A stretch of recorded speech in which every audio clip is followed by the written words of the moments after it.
206 number مکتوب، یہ دفتر اول حصہ سوم، یہ مکتوب شریف ملا عبد الغفور سمرقندی صاحب کی طرف صادر کیا گیا ہے، اس بارے میں کہ دنیا کی مذمت اور اس دنیا کی نعمتوں پر وابستگی کی برائی بیان کر رہے ہیں۔ اللہم نبہنا قبل ان ینبہنا الموت بحرمت سید المرسلین، یا اللہ ہمیں اس سے پہلے جگا دے کہ موت ہمیں جگا دے، یعنی ہمیں اس سے پہلے خبردار فرما پروردگار عالم، جب موت ہمارے سر پر آن کھڑی ہو ہمیں اس سے پہلے آپ یا خداوند کریمہ ہمیں ان سے پہلے آپ حق پر اور ہمیں اس سے پہلے آپ دین پر عمل کرنے کی توفیق عنایت فرما۔ جو مکتوب شریف آپ نے اس حقیر کے نام لکھا ہوا تھا وہ مجھے موصول ہوا، میں اس سے خوش اور مسرور ہو گیا ہوں۔ جزاکم اللہ سبحانہ عنا خیر الجزاء، اللہ کریم ہماری طرف سے اور سب کی طرف سے آپ کو اللہ کریم خیر اور جزا عنایت فرمائے۔ اے برادر، دنیا کو اللہ رب العزت نے اس لیے پیدا نہیں فرمایا کہ آپ بڑا تر لقمہ کھائیں اور بہت اچھے لباس آپ پہنیں، اور اس دنیا کو اللہ رب العزت نے نعمتیں حاصل کرنے کے لیے اور لہو و لعب کے لیے اللہ کریم نے پیدا نہیں فرمائی اس دنیا کو، بلکہ مقصود خلقتی انسانی سے، بلکہ مقصود اس دنیا کی خلقت سے ذل، اپنے آپ کو کمزور تصور کرنا، انکساری، عجز اور اپنی فقر کو اپنے خالق حقیقی کے سامنے پیش کرنے کے لیے اللہ کریم نے اس دنیا کو پیدا فرمایا۔ دیکھو اللہ نے جب دنیا کو پیدا فرمایا ہے تو اس میں اپنے بندوں کو جب پیدا فرمایا تو ان کو عبد کا لفظ دیا ہے، اور عبد جو ہے وہ غلام کو کہتے ہیں، تو غلام کو کیا زیب دے دیتا ہے کہ وہ تنعمات اختیار کریں، لہو و لعب پر مشغول رہیں، بلکہ یہ اپنی عاجزی اور انکساری یہ ظاہر کر دے۔ اچھا، آپ عجز اور انکساری اور اپنی عاجزی کا اظہار بھی کرتے جائیں گے، لیکن وہی عاجزی آپ اختیار کریں گے جس پر میرے نبی صلی اللہ علیہ وسلم نے فرمان صادر فرمایا ہوا۔ یہ کہیں گے کہ میں عاجزی اختیار کرتا ہوں، پوری کپڑے اتار دیتا ہوں، کپڑے ہی نہیں پہنتا، تو یہ عاجزی انکساری نہیں ہے، یہ خلاف شرع ہے۔ عاجزی اور انکساری آپ کہیں گے کہ میں عاجزی اور انکساری اختیار کرتا ہوں، میں گھاس کھانے لگتا ہوں، نہیں، گھاس کھانے کے لیے یہ عاجزی اور انکساری نہیں ہے، بلکہ شریعت غراء محمدی صلی اللہ علیہ وآلہ وسلم کے مطابق عاجزی اور انکساری کریں، کیونکہ وہ ریاضات اور مجاہدات جو باطل کے لوگ کرتے ہیں وہ اگر شریعت محمدی صلی اللہ علیہ وسلم کے ساتھ موافق نہیں ہے تو وہ نقصان اور خذلان کے علاوہ کچھ نہیں ہے، اور حسرت اور ندامت کے علاوہ اس کا کوئی نتیجہ نہیں ہوگا۔ ہندوؤں میں سے آپ دیکھتے ہیں،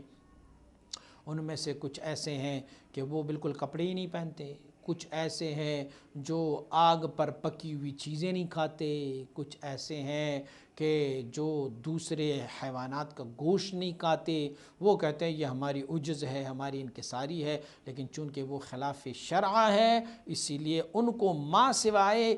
قیامت والے دن حسرت اور ندامت کے علاوہ کچھ اور نہیں ملے گا۔ سب سے پہلے یہ ہے کہ اپنی ظاہر اور باطن کو شریعت محمدی صلی اللہ علیہ وسلم پر مزین کر لیں، اور اس کے بعد پھر آپ عملاً اور عقیدتاً بھی اس پہ ٹھیک رہیں، اور اس کے بعد اپنی باطن کو اللہ رب العزت کی ذکر سے مزین فرمائے۔ وہ سبق جو طریقہ عالیہ نقشبندیہ کے اکابر نے ہمیں بتائے ہیں اور آپ نے اخذ کیا ہوا ہے، اس کی تکرار کرتے رہیں گے، قلب، روح، سر، خفی، اخفا، نفسی، قالبی، نفیس بات، مراقبات، یہ کرتے رہے، کیونکہ ان مبارکین کے سلسلے میں، سلسلہ عالیہ نقشبندیہ مبارکین کے سلسلے میں دوسروں کی نہایت ان کی ابتداء میں درج ہے، اور ان نقشبندیوں کے نسبت جو ہے وہ تمام نسبتوں سے فوق ہے، اعلیٰ ہے، اوفق ہے، اور یہ سب سے بہتر ہے۔ جو کوتا اندیش ہوتے ہیں، جو حاسد ہوتے ہیں، وہ اس بات کو یقین نہیں کرتے، وہ کہتے ہیں نہیں جی یہ ویسے اپنی طرف سے لگے ہوئے ہیں۔ دوستوں کی ترغیب اور تشویق مقصود ہے کہ میں ان کو بتاتا ہوں دوستو تمہیں اللہ کریم نے سلسلہ نقشبندیہ عنایت فرمایا ہے، یہ کتنا بہترین سلسلہ ہے، کتنا اعلیٰ و اوفق سلسلہ ہے، اللہ کریم نے تجھے یہ عنایت فرمایا ہوا ہے۔ ہر کس افسانہ بخواند افساناس وہاں کی دیدش نقد خود مردانہ است، جو کہانیاں پڑھتے رہتے ہیں ان کے لیے وہ کہانی ہی ہے، لیکن جو کہانی کا کردار ہوتا ہے جس پر خود یہ حال گزرا ہو تو پھر اسے نقد وقت ہے، وہ خود سمجھ لیتا ہے کہ ٹھیک ہے، ہاں ہمارے پاس کتاب ہے، ہم نے اس میں سے کہانی پڑھی، ہم کہتے ہیں یہ کہانی ہے، بس قصہ ہے، لیکن جو کہانی کا اصل کردار ہوتا ہے جس پر خود یہ سب کچھ گزرا ہوتا ہے وہ پھر کیا کرتے ہیں، انہیں پھر وہ کام نقد ہوتا ہے۔ پس حاصل کلام یہ ہے کہ آخرت کی فلاح وہ مربوط بذکر کثیر ہے، مربوط ہے ذکر کثیر سے۔ اللہ رب العزت نے فرمایا وَاذْكُرُوا اللَّهَ كَثِيرًا لَعَلَّكُمْ تُفْلِحُونَ، اللہ کا ذکر کثرت سے کر لیا کرو تاکہ تمہیں فلاح مل جائے، کامیابی مل جائے۔ یہ دلیل ہے اس بات کی کہ آخرت کی فلاح اور کامیابی جو ہے وہ ذکر کثیر کے ساتھ وابستہ ہے۔ پس اپنے آپ کو ذکر کثیر کے ساتھ وابستہ رکھو، اور جو بھی اسی دولت کے منافی ہے، جو بھی اس دولت کی خلاف ہے، ان سب کو دشمن جان لو اور اسے اپنی زندگی سے باہر نکالتے رہو۔ ما علی الرسول الا البلاغ، رسولوں پر نہیں ہے مگر بلاغ، تبلیغ ہے، بقیہ وہ قبول کر لے یا نہ کر لے۔ ذکر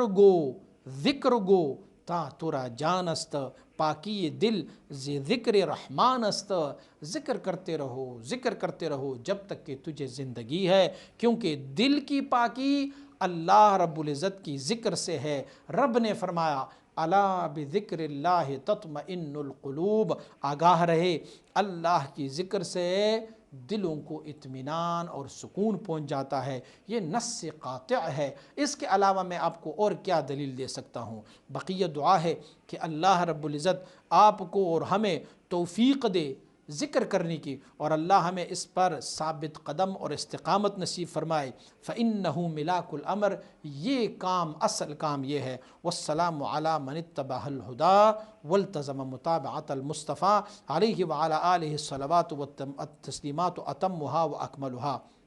وہ لباس، وہ کپڑا، فرج اس زمانے میں ایک کپڑا ہوتا تھا جیسے ہمارے جبہ ہوتا ہے، ایک لباس تھا، تو میں نے یہ جبہ جو نیک اوقات میں، مبارک وقتوں میں نے پہنا ہوا ہے، یہ میں آپ کی طرف بھیج رہا ہوں، امید ہے کہ تم اسے پہنو گے۔ عواقب جمیع امور بخیر بعد، انشاءاللہ العزیز ان کی وسیلے سے آپ کی عاقبت کے تمام کام بخیر و خوبی انجام پائیں گے۔ قسمت والا بندہ ہے کہ جسے مجدد الفسانی رحمۃ اللہ تعالی اپنا لباس ان کو دے رہے ہیں اور وہ ان کو پہنیں گے، تو انشاءاللہ العزیز اللہ رب العزت کی فضل و کرم سے جیسے مجدد نے فرمایا کہ آپ کی عاقبت کی تمام کام انشاءاللہ العزیز اس جبہ کی وسیلے سے اچھے ہوتے جائیں گے۔ والسلام علی من اتبع الہدی والتزم متابعۃ المصطفیٰ۔